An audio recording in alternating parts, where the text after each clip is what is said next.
the past couple of years now, you know the way we talk about Fox News, how they sensationalize everything? Uh-huh. ESPN is the leader in sports for that by far. Okay. And it's not even close. For example, the past couple of days, the conversation has just been about LeBron James this, LeBron James that, how LeBron James made a comment about who the hell wants to be the face of the NBA when all you do is get chastised and shitted on no matter what you do positively or negatively, right? Okay. And people on ESPN, Stephen A. Smith, have been leading the charge and shitting on LeBron, right? Mm-hmm. Before that, Stephen A. Smith was shitting on LeBron's son, Bronny James, talking about LeBron is a terrible father for allowing Bronny James to be embarrassed, like a whole bunch of shit. We're not going to get into all that.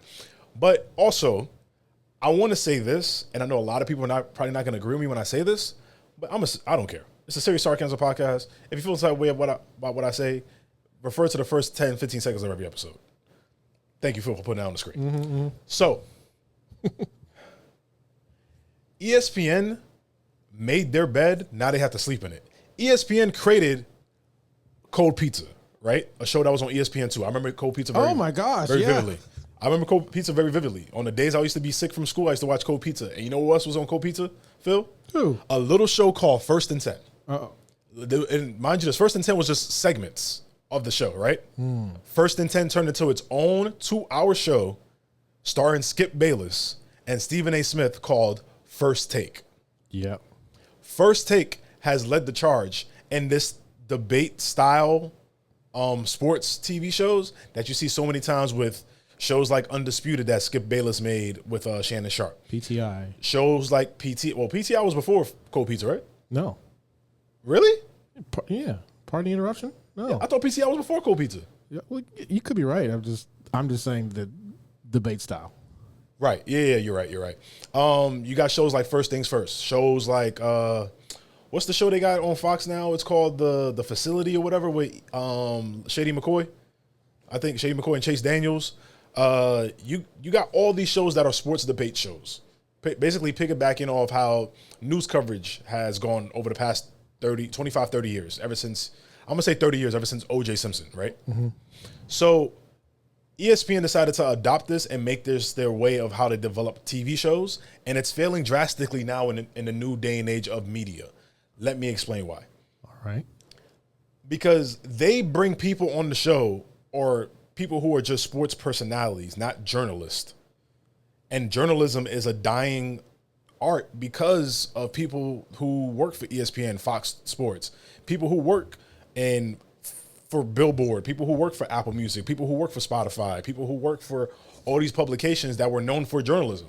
Now it's just, we want to debate, get the clicks to get the views, get the clicks in the views, get the clicks in the views. Guess what? Now you're at a point where shows like PTI are dying slowly because people don't want to watch PTI no more, right? Nope. ESPN just announced the cancellation of Around the Horn. Oh, really? They just announced the cancellation of Around the Horn. Oh. ESPN also had a great show I used to watch on Sunday mornings before I went to church. And I kid you not, I used to love this show, Phil. It was called The Sports Reporters. Okay. Where like Mike Tirico was on the show, and Jackie McMullen was on the show, right? Great shows like these who gave journalists a space to really, I'm gonna just say talk their shit, but talk their shit. You know what I'm saying, for lack of a better term, right? Yeah. And also give insightful, I guess, opinions about stuff that goes on behind the scenes, rather than be like, hey, that player's a bum because they only score 10 points and they usually average 25. I'm calling a spade, bro. And then, speaking of, like, for example, Phil, in the past month in sports, people have been just talking about LeBron James this, LeBron James that, how terrible the Laker trade is for both parties, how terrible Luka and LeBron may fit, how terrible Anthony Davis may fit in Dallas, how terrible is this, that, blah, blah, blah. It's all negative, right? Phil, I'm going to go through a list of, like, about 5 things that's happened in the past 2 to 3 weeks in sports that ESPN has not given a bunch of coverage on. You ready? Okay. NHL trade deadline just ended today on Friday, March 7th. ESPN has no coverage about it, right?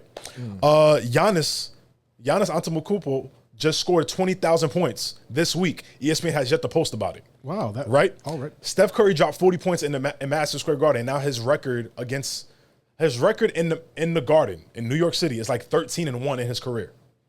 He never loses in the Garden. ESPN has that. You have to cover that. Luka and LeBron last night on Thursday both had 30-point triple doubles. Guess what? No ESPN barely covered that. You know what ESPN covered? What? LeBron James checking Stephen A. Smith on the baseline about shit that Stephen A. Smith has said about Bronny James. They're busy covering that rather than talking about LeBron and Luka drop 30. Both of them dropped 30-point double doubles, and also beat the Knicks in overtime. Phil, you want me to keep going? You don't have to. The Dodgers just got a new pitcher from Japan, who's amazing, by the way. I wish the Yankees would have got him. But the Dodgers got a new pitcher from Japan. Guess what? He had a great starting debut for spring training. ESPN has barely covered that. Champions League. Soccer is a growing sport in this nation that we live in the United States. Champions League. ESPN barely covers that. Let me think. ESPN only covers WWE when it comes to WrestleMania, but all the great things that's going on in WWE, ESPN doesn't cover that either. No, they had a real issue back when I worked there because I wanted to cover it and they didn't want us to. My point exactly. You see how ridiculous that is, bro? Mm-hmm. Also, speaking of ESPN failing, ESPN is failing on simple things like ventures they're trying to do now, like ESPN Bet. ESPN Bet is failing bad, Phil.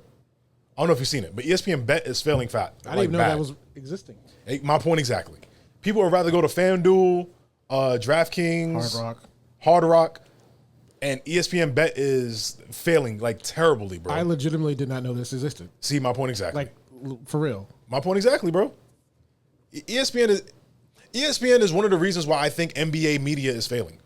Brother, I hate to say this, but it's become a gossip channel. Yes, it is. 100%. You're 100% right.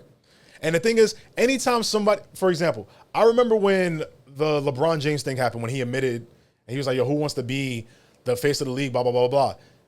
Instead of understanding where he's coming from and talking about the issues that's going on with media coverage, guess what ESPN did? What? They trotted out Stephen A. Smith, and Stephen A. Smith pretty much doubled down and said the reason why no one wants to be the face of the league is because it's LeBron's fault. Because LeBron did this, LeBron did that, blah, blah, blah, blah, blah, blah, blah. And it's like, you're literally proving his point in real time. Bro, it's a society thing too, man. Because people don't really care about the sports. No.